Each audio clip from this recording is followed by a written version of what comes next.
வணக்கம் மேடம். நான் வந்து ராணிப்பேட்டை மாவட்டம் அரக்கோணம் வட்டத்துலேருந்து பேசுகிறேன். என் பேர் ஷக்கிலா.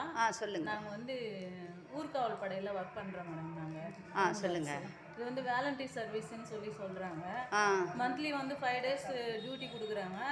அது வந்து ஒரு நாளைக்கு 560 ரூபான்னு சொல்லி கவர்மெண்ட்ல கிளைம் பண்ணுறாங்க மேடம். அதை என்ன செய்கிறாங்கன்னா, இப்போ ராணிப்பேட்டை டிஸ்ட்ரிக்ட்ல வந்து போலீஸ் ஸ்ட்ரென்த் பத்தலன்னு சொல்லிட்டு எங்களுக்கு அந்த 5 நாள் டியூட்டியை வந்து 10 நாள் டியூட்டியாக மாற்றி ஒரு நாளைக்கு 280 ரூபாய் அப்படின்ற இதில் வந்து அந்த பேஸில் வந்து எங்களுக்கு கொடுக்குறாங்க. அதுவுமே வந்து மந்த்லி வர்றது கிடையாதுங்க. 3 months once அந்த மாதிரி தான் வருது. இதில் எங்களுக்கு வந்து ஃபுட் அலவன்ஸு இல்லை வாஷிங் அலவன்ஸோ இல்லை ட்ராவலிங் அலவன்ஸோ இல்லை பெட்ரோல் அந்த மாதிரிலாம் எதுவுமே கிடையாது. நாங்கள் ஓனாக தான் நாங்கள் வந்து எங்களோட வெஹிக்கிள் வச்சுருக்கோம். ரொம்ப கஷ்டம். அதுக்கப்புறம் இது வந்து வெளியே வந்து இப்போ ஊர்காவல் படைன்னு சொல்கிறாங்க. ஆனால் ஊர்காவல் படை இது இந்த உள்ளூரில் மட்டும் எங்களை வந்து வேலை வாங்குறது கிடையாது.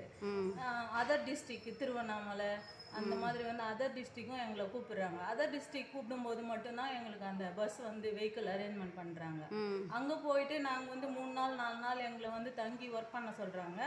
அதுக்கும் எங்களுக்கு வந்து ஒரு நாளைக்கு 560 ரூபாய் தான் கிளைம் பண்ணுறாங்க. 8 மணி நேரத்துக்கு 560 ரூபான்னு கவர்மெண்ட் ஜிஓ இருக்கும்போது இவங்க வந்து 24 hours எங்களை வந்து ஒர்க் பண்ண வச்சு எங்களுக்கு வந்து அந்த 560 ரூபாய் தான் கிளைம் பண்ணுறாங்க. இது வந்து எங்களுக்கு ரொம்ப சிரமமாக இருக்குது. பட் நாங்கள் இதை வந்து இந்த யூனிஃபார்ம் வந்து நாங்கள் நேசிச்சு தான் வந்தோம். அதாவது பப்ளிக் சர்வீஸ் பண்ணணும் அப்படின்னு சொல்லிட்டு பப்ளிக் சர்வீஸ் பண்ணணும் அப்படின்னு சொல்லிட்டு தான் வேலண்டரி சர்வீஸ்.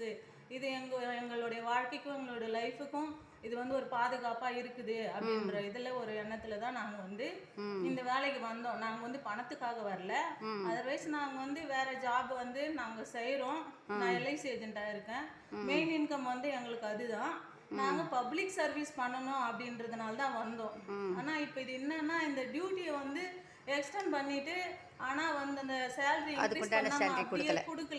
கொடுக்காம இருக்கிறதுனால அது எங்களுக்கு சிரமமாக இருக்குது. ஒன்று அவங்க வந்து 30 days வந்து ஃபுல் டைமாக எங்களை வந்து பர்மனன்ட் பண்ணி ஒரு சேலரி மாதிரி கொடுத்தா கூட நாங்கள் வேறு வேலை பார்க்காம இந்த வேலைக்கே ஃபுல் டைமாக நாங்கள் வந்துடுவோம். ஆனால் அந்த மாதிரி எங்களுக்கு வேலை கொடுக்க மாட்டேன்றாங்க. வேலையும் கொடுக்க மாட்டேன்றாங்க. இந்த 10 நாள் டியூட்டி வரலன்னா ஓவர்ன்ற பேரில் ஓவரால்னு சொல்லி கொடுத்து மெமோ கொடுக்குறாங்க. அதுக்கு வரலன்னு சொல்லி இவங்களை வந்து பணி நீக்கம் பண்ணிடுவோம் அப்படின்னு சொல்கிறாங்க. அதனால எங்களுக்கு இப்போ நாங்கள் ஃபஸ்ட்டு இதை வந்து பணத்துக்காக நாங்கள் வரல. இப்போ வந்து என்ன சொல்கிறாங்கனாக்கா, உங்களால் முடிஞ்சால் செய்யுங்க, இல்லைன்னா வந்து வேலையை விட்டு போவாங்க, உங்களுக்கு இப்படி தான் மெமோ கொடுப்போம் ஓவரால் கொடுப்போம் அப்படின்றாங்க. நாங்கள் வந்து வேலை வேணாலும் நாங்கள் சொல்லலை. 30 நாளும் எங்களுக்கு வேலை வேணும், அதுக்கான ஊதியமும் வேணும்னு கேட்குறோம். இப்போ எங்களுக்கு 30 நாள் நியாயமான கூலி கொடுங்கன்னு கேட்குறீங்க. ஆமாம், எங்களுக்கு வந்து எங்கள் வாழ்வாதாரத்துக்கு ரெகுலராக ஒரு வேலை கொடுத்து அதை பர்மனன்ட் பண்ணி எங்களுக்கு வந்து மாசமானா ஒரு சம்பளம் மாதிரி கொடுத்தாக்கா அது எங்கள் ஃபேமிலிக்கு ரொம்ப உதவியாக இருக்கும். சரிங்க, நீங்கள் எங்கேருந்து வர்றீங்க? நான் வந்து இங்கே அரக்கோணத்துல இருந்து மோசூர் மேடம். நான் மோசூர்லேருந்து வரேன். வண்டிக்கு எவ்வளோ போடுறீங்க நீங்கள் பெட்ரோல்? ஒரு நாளைக்கு வந்து எப்படியும் பெட்ரோலுக்கு எனக்கு வந்து டிஸ்டன்ஸ் இப்போ டியூட்டி பொறுத்து, இப்போ தக்கோலம் வரேன்னு சொன்னாக்கா ஒரு 100 ரூபாய்க்கு பெட்ரோல் போடுவோம்.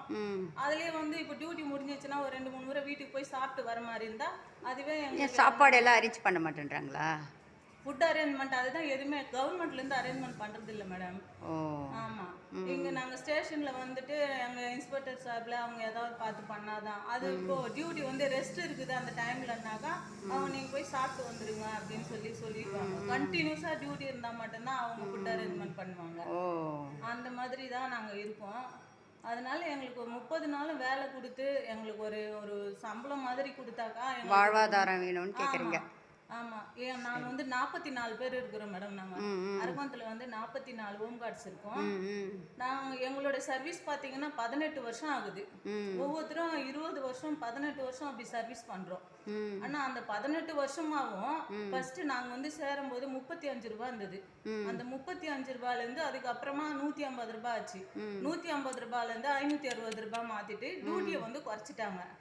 இது மாதிரி தான் வந்து ஜிக்ஸாக்கா ஆல்டர்னேட்டிவ் தான் பண்றாங்களே தவிர நிரந்தரமா எந்த ஒரு தீர்வும் இல்லை. ஃபுல் டைம் ஒர்க் தரல எங்களுக்கு. அதனால எங்களுக்கு வந்து அந்த ஃபுல் டைமா எங்களுக்கு வந்து ஒர்க் வேணும்னு சொல்லி கேட்குறோம் மேடம். நாங்கள் சரி கவர்மெண்ட்ல கேட்குறீங்க, ஐயா கிட்ட கேட்குறீங்க. ஆமாம், இது ஆல்ரெடி வந்து கேஸும் நாங்கள் ஃபைல் பண்ணியிருக்காங்க. அது ஃபைல் பண்ணிட்டு அதுக்கும் வந்து ஜட்ஜ்மெண்ட் இன்னும் வரல. தள்ளி தள்ளி கேஸ் வந்து தள்ளி தள்ளி போயினே இருக்குதா தவிர அதுக்கு தீர்வு வந்தும் எதுவும் எங்களுக்கு கிடைச்ச மாதிரி தெரில. எல்லாமே வந்து கவர்மெண்ட் கூட எதிர்கட்சியாக இருக்கும்போது ஒன்று சொல்கிறாங்க, ஆளுங்கட்சியாக இருக்கும்போது ஒன்று சொல்கிறாங்க. எல்லா கவர்மெண்ட்டுமே வந்து அப்படி தான் சொல்கிறாங்க. ஆனால் இது வரைக்கும் யாரும் வந்து எங்களுக்கு எந்த உதவியும் பண்ணலை. செய்யலை. இன்னமும் நீங்கள் கஷ்டத்தில் தான் இருக்கிறீங்க. ஆமாம் மேடம், கஷ்டத்தில் தான் இருக்கேன். கண்டிப்பாக உங்களுக்கு ஒரு தீர்வு கண்டிப்பாக கிடைக்குங்க. பார்க்கலாம். சரி, நீங்கள் சொல்லுங்கள். பரவாயில்லைங்க. ஓகே, ஓகேங்க. சரிங்க மேடம். தாழ்மிகு முதலமைச்சர் அவர்களே, இதை கொஞ்சம் பார்வையை பாருங்கள். இவங்களும் ஒரு மனுஷங்க தான். இவங்களுக்கு இன்னும் வீடு இருக்குது, இவங்களுக்கு இன்னும் குடும்பம் இருக்குது.